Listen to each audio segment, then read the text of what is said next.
Kader nedir? Kader ölçü demektir.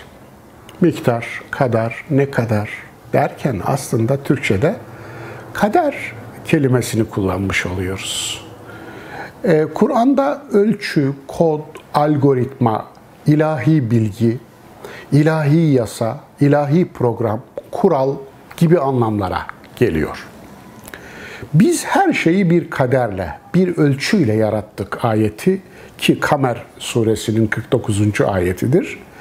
Biz hiçbir şeyi gelişigüzel yaratmadık anlamına gelir. Yani Kur'an'da kaderin içerisinde en net biçimde yer aldığı ayet budur ve bu da biz her şeyi bir ölçüyle, bir kurala dayalı olarak, bir yasaya bağlı olarak gelişigüzel olmaksızın yarattık anlamına gelir. Kur'an kaderciliği reddeder. Kur'an kaderi dile getirir fakat kaderciliği reddeder. Kadercilik insanın müdahil olduğu olaylardaki sorumluluğunu inkar etmektir, reddetmektir. Kadercilik şeytanın dinidir Kur'an'a göre.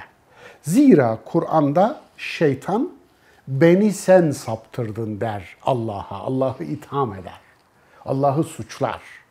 Araf suresinin 19. ayetinde, Hicr suresinin 39. ayetinde aynen beni sen saptırdın suçlamasında bulunur ki aslında eğer şeytanı Allah saptırdıysa şeytandan hesap sormaması lazım. Eğer hesap soruyorsa o zaman Allah saptırmadı. Kendisi saptı.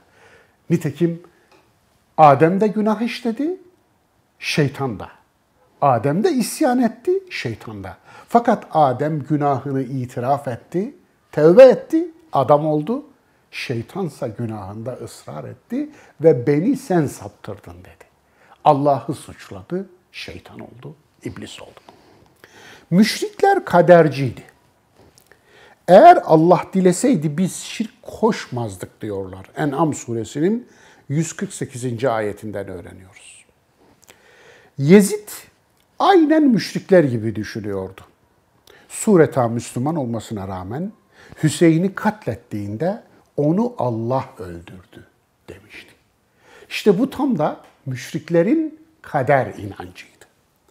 91 yılında bir prens geçsin diye 1991 yılında hacda bir Suudi prensi geçsin diye hacda tünellerin önü kesiliyor. Ve 6.000 hacı birbirini ezerek öldü. Biz bunu iyi biliyoruz. O günleri iyi hatırlıyorum. Ve bunun üzerine Suudilerin yaptığı resmi açıklama şu: takdiri ilahi. İşte bu hem cinayet işleyip hem de tüm sorumluluğu Allah'a fatura etmek. Dolayısıyla bu kadere iman değil. Bu aslında ölçüyü inkar. Allah bir ölçü koymuş. O ölçüye göre o kadar 3 milyon, 4 milyonluk hacının arkadan haberi olmayan Hacı Selin'in önünü keserseniz ezilir. Bu kaderdi işte. Ölçü buydu. Allah'ın ölçüsüne uymadılar. 6.000 hacı öldü. Sineğin dahi öldürülmesi yasak olan bir yerde ve adına takdiri ilahi dediler. Hiçbir kimse sorumluluk üstlenmedi. Yine 99 yılında Türkiye'de bir deprem oldu. Yalova depremi, Adapazarı depremi ve 30.000 insan öldü. Oysa o şiddetten daha ağır 7,6 şiddetinde bir deprem yine Japonya'da, Kobe'de olmuştu. Kobe'deki depremde 6 kişi öldü.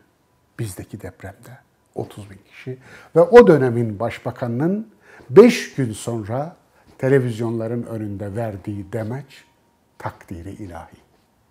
Bu Allah'a iftiraydı. Bu kadere iman değil, bu kaderi inkardır. Allah'ın ölçüsünü inkardır.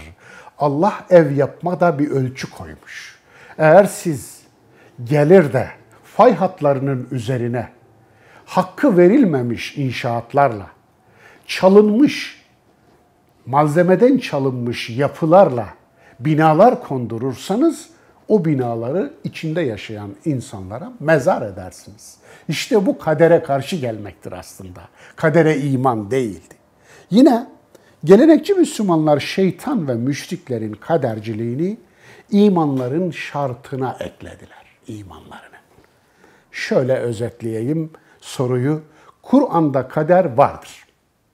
Kader Allah'ın her şeyi bir ölçüyle yaratması, her şeye bir ölçü koymasıdır. Yani sünnetullah'tır. Allah'ın kurallı yaratmasıdır.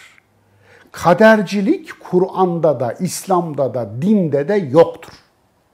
Kadercilik şeytanın ve müşriklerin dinidir.